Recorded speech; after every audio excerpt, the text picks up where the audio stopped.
Hello, नमस्कार। आज हम बात करेंगे बजाज ऑटो कंपनी के स्टॉक्स के बारे में। और इस वीडियो में हमने आपको पिछले वीडियो में भी अच्छे से एक्सप्लेन किया था कि स्टॉक्स हमारा एक रेंज के अंदर ट्रेड कर रहा है और अगर स्टॉक्स हमारे उस रेंज को तोड़ता है तो स्टॉक्स में जो गिरावट होती है उसको किस तरह से पहचानना है वो हमने आपको बताया था। आज फिर हम ये वीडियो एजुकेशन के लिए बना रहे हैं, बाय सेल की कोई एडवाइस नहीं है। फिर भी आप ट्रेड करते हैं तो अपने फाइनेंशियल एडवाइजर से ज़रूर कंसल्ट कीजिएगा। अब यहाँ पर देखिएगा, स्टोक्स ने हमारा ये जो पुराना हाई था 10,000 का, इसको ब्रेक करके एक के बाद एक हाई और ग्रीन कैंडल बनाते हुए गया था।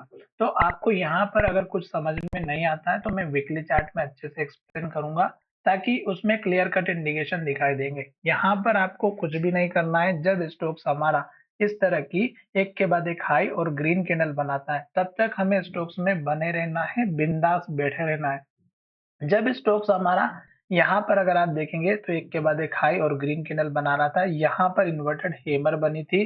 पर ये कैंडल अगर आप देखेंगे तो इन्वर्टेड हेमर कैंडल का जो लो था उसके नीचे स्टोक्स ने नेक्स्ट वीक में कैंडल ने क्लोजिंग नहीं दी और स्टोक्स ने हाई को ब्रेक किया, तो घबराने की बात नहीं होती है।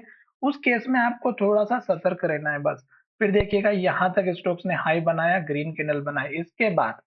इसके बाद आपको समझना है कि स्टोक्स ने हाई बनाना बंद किया, रेड कैंडल बनाना स्टार्ट किया, पिछली कैंडल के लो के नीचे क्लोज हुआ, तो हमें इस कैंडल में अपना प्रॉफिट बुक करना था वीकली चार्ट के बेसिस पर, अगर जो कोई लॉन्ग टर्म के हिसाब से इन्वेस्ट करता है तो। उसके बाद स्टॉक्स ने इस कैंडल के लो को तोड़ा, यहाँ पर लो बनाया, फिर इस कैंडल में लो तोड़ा, फिर इस कैंडल में अगर आप देखेंगे तो ये हमारी जो है डेली चार्ट पैटर्न का एक इंपॉर्टेंट सपोर्ट वाला लेवल था जो यहाँ पर बना हुआ था। अब स्टॉक्स ने फिर से लो बना दिया है और रेड कैंडल अभी बन रही है, तो वीकली चार्ट हमारा नेगेटिव इंडिकेशन दे रहा है। और अगर स्टॉक्स इसी तरह से वीकली चार्ट में धीरे धीरे नीचे आता है तो मैंने यहाँ पे दो लेवल बनाए हैं। पहला 9,258 का और एक लेवल हमने बनाया इस कैंडल का हाई 9,130 रुपए के आसपास का।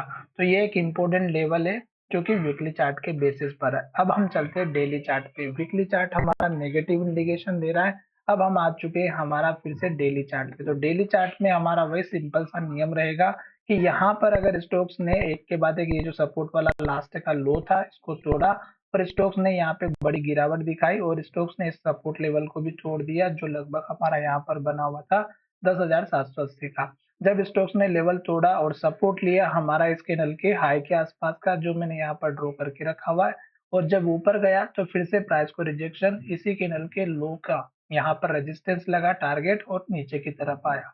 फिर देखिएगा दूसरी बार फिर ऊपर जाने की कोशिश की, फिर से प्राइस को रिजेक्शन मिला और एक के बाद एक रेड कैंडल और लो बनाते हुए स्टॉक्स नीचे की तरफ आ रहा है। अब यहाँ पे 4 रेड कैंडल बन चुकी हैं और स्टॉक्स लो बनाते हुए नीचे आ रहा है। तो अब हमारे पास में जो 200 दिनों का जो मूविंग एवरेज है, एक तो ये सपोर्ट के लिए खड़ा है।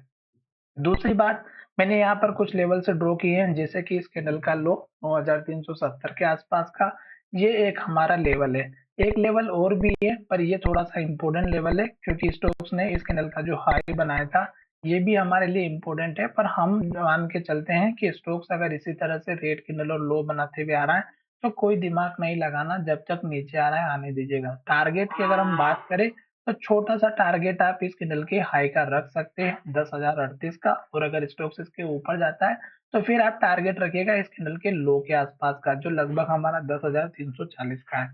वीडियो अच्छा लगा तो चैनल को जरूर सब्सक्राइब करिएगा। साथ ही आपको मैंने बता दिया अगर आपको कुछ भी नहीं आता है तो केवल ग्रीन कैंडल देखिएगा और रेड कैंडल देखिएगा। चलिए वीडियो में विराम करते हैं। धन्यवाद।